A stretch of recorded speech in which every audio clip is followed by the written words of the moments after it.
30 जून को बैंक में बैलेंस ज़्यादा हो तो क्या करें। इस वीडियो में मैं आपको बताऊंगा कि 30 जून को आप अपने बैंक में जितना बैलेंस शो कराते हैं इस पर कितना टैक्स लगेगा और इस टैक्स से बचने का क्या तरीका है, मैं एंड में आपको बताऊंगा। सबसे पहले हम समझते हैं कि आप कितना बैलेंस शो करा सकते हैं अपने बैंक अकाउंट में। सपोज़ आपका पर्सनल बैंक अकाउंट है और 30 जून करीब है।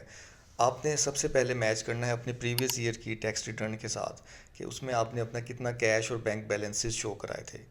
सपोज़ आपने लास्ट ईयर 21,20,000 रुपये वहाँ पर अपने कैश, गोल्ड, प्राइस बॉन्ड इनकी मद में शो कराए थे। मींस आपकी लिक्विड वाइट मनी थी। तो इस बार आप बैंक बैलेंस में भी इससे ज़्यादा अमाउंट नहीं रख सकते। 21,20,000 से ज़्यादा अगर आप अमाउंट शो कराएंगे 30 जून को तो आप पर 20% से 45% तक टैक्स लग सकता है।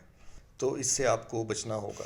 इसके अलावा अगर आपका बिज़नेस अकाउंट है, मींस आप सोल प्रोप्राइटर हैं और आपने बिज़नेस अकाउंट ओपन करवाया हुआ है, ज़ाहिर सी बात है बिज़नेस में लेन देन चलती रहती है।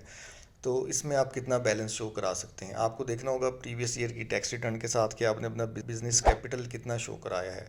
सपोज़ आपने 1 लाख कैपिटल शो कराया है तो आप अपने बैंक बैलेंस में कैपिटल के 5 गुना से ज़्यादा अमाउंट नहीं शो करा सकते। मींस आप 5 लाख से ज़्यादा अमाउंट शो नहीं करा सकते बिकॉज़ कैपिटल के 5 गुना क्रेडिट अलाउ है। अगर आप ज़्यादा बैलेंस शो कराएंगे तो आपकी बैलेंस शीट बराबर नहीं होगी। अल्टीमेटली आपको इनकम शो करानी पड़ेगी। इनकम का जो स्लैब है वो ज़्यादा से ज़्यादा 45% तक इनकम टैक्स चार्ज होगा। 30 जून को आपका कोई टैक्स डिडक्ट नहीं होगा, लेकिन जब आप लोग अपनी टैक्स रिटर्न फाइल करवाने के लिए जुलाई, अगस्त और सितंबर में अपने कंसल्टेंट के पास डॉक्यूमेंट्स लेकर जाएंगे, तब टैक्स रिटर्न में क्योंकि बैलेंस शीट बराबर नहीं होगी, एक्स्ट्रा इनकम दिखाने पर आपको वहाँ टैक्स भरना पड़ सकता है। तो गाइज़ आप लोग देख लें कि बैंक में आपके टोटल तमाम बैंकों में कितने पैसे हैं। प्रीवियस ईयर की टैक्स रिटर्न के बैंक के बैलेंस के साथ मैच कर लें। सपोज़ 21,20,000 आपने शो करवाया हुआ था लिक्विड मनी और आपके पास बैंक में 1 करोड़ रुपया है, तो जो बाकी अमाउंट है इस पर आपको 45% आपको टैक्स लग सकता है। और इसकी 2-3 और सिचुएशंस हो सकती हैं कि या तो आपको इनहेरिटेंस में कोई चीज़ मिली है। अगर तो आपके पास डॉक्यूमेंट्री एविडेंसेस हैं कि इनहेरिटेंस में आपको अमाउंट मिली, आपने बैंक में रखवा दी, इट्स ओके, टैक्स नहीं लगेगा। या आपका प्राइस बॉन्ड लग गया, या इसके अलावा आपने कोई गाड़ी सेल कर दी, कोई लैंड सेल कर दी, उसकी अमाउंट आपने बैंक में रखवाई हुई है, तो कोई इशू नहीं है। लेकिन अगर ऐसा कोई सीन नहीं है और आपके बैंक में ज़्यादा पैसे हैं, अब आपको क्या करना होगा मैं आपको बताता हूँ। 30 जून से पहले या तो आप कैश विड्रा करवा लें अपने बैंक से और जुलाई के स्टार्ट में दोबारा से आप बैंक में उसको डिपॉजिट करवा लें।